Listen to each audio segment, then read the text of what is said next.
朋友们，你们好，我是小徐。最近呢，有粉丝朋友咨询小徐，我才买的新车没有跑几千公里，这个踩刹车的时候就会有这个异响，到底是不是正常的啊？今天小徐给大家聊一聊。首先来讲呢，这个踩刹车的时候有异响，肯定是不正常的，但是呢，也不是说有问题啊，要分情况。有一些异响呢，可能是这个刹车片磨没了，刹车片上面有这个报警器，像一些中端或者低端一点的车啊，它这个刹车片上面有一个铁片，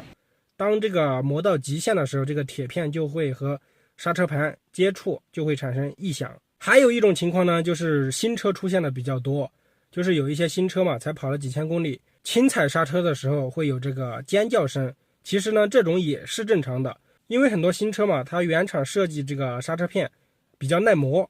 可能说你跑8、9万公里看着跟新的一样，但是耐磨的同时，它就意味着会产生一种异响。像有一些原厂的刹车片啊，它不是陶瓷片，所以说它就会产生异响。陶瓷片的话，它异响很少，但是呢不是很耐磨，所以说这个大家不用去过于担心啊。如果说你是新车，偶尔踩刹车会有异响，你就不用管它。如果说你实在是不耐烦那种异响的话，你可以试着找一个地方多踩几脚急刹，把这个刹车片上面的杂质磨掉了，它就不会再响了。像一些跑了几万公里的车，如果说有异响又该怎么办呢？其实也比较简单啊。首先来讲啊，肯定你要先看一下你的刹车片是否还有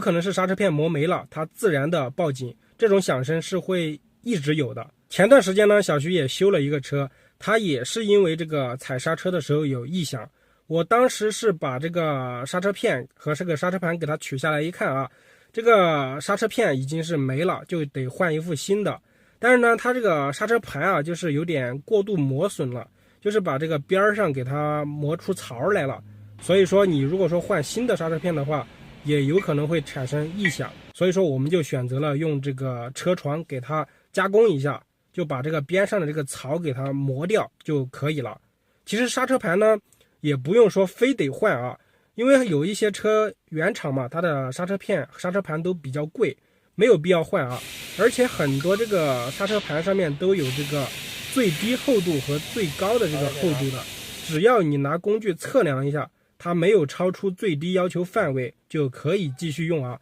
没有什么安全隐患的。有可能啊，你换一些杂牌或者是副厂配件，它有可能你踩刹车不会异响，但是有可能它动平衡不准，你踩刹车的时候方向盘会抖。在不换刹车片的情况下，大家可以把这个刹车盘拿出去加工一下，最多也就花200、300块钱吧，不多啊。如果说你要去换刹车盘的话，那就特别的贵了。那肯定有朋友会说了啊，我去修理厂的时候他不给我这样弄，那又怎么办呢？其实给大家一个建议啊，非常简单，你到修理厂，你让这个维修师傅把这个刹车盘拆下来，然后呢，在这个刹车盘上面啊，有一个最薄和最厚的一个指示，你可以拿一个卡尺量一下，看它有没有低于最低要求标准。如果说没有低于的话，是可以出去加工的。修理厂不给你加工，其实比较简单，你就拿到外面去啊，随便一个机加工的地方，他们有这个机械车床，对吧？人家给你车一下、光一下，也就几十块钱一个，很简单啊。像小徐前几天修那个辉腾，如果说这个车换4个刹车盘的话，大家想一下要花多少钱啊？换杂牌的呢，又怕使不住，可能刚开着的时候没事儿，但是可能跑个几千公里，有可能踩刹车的时候会抖，这个就更麻烦了啊。因为刹车盘虽然说看着那么大一坨铁，感觉没有技术含量，是不是？其实这个是很有技术含量的，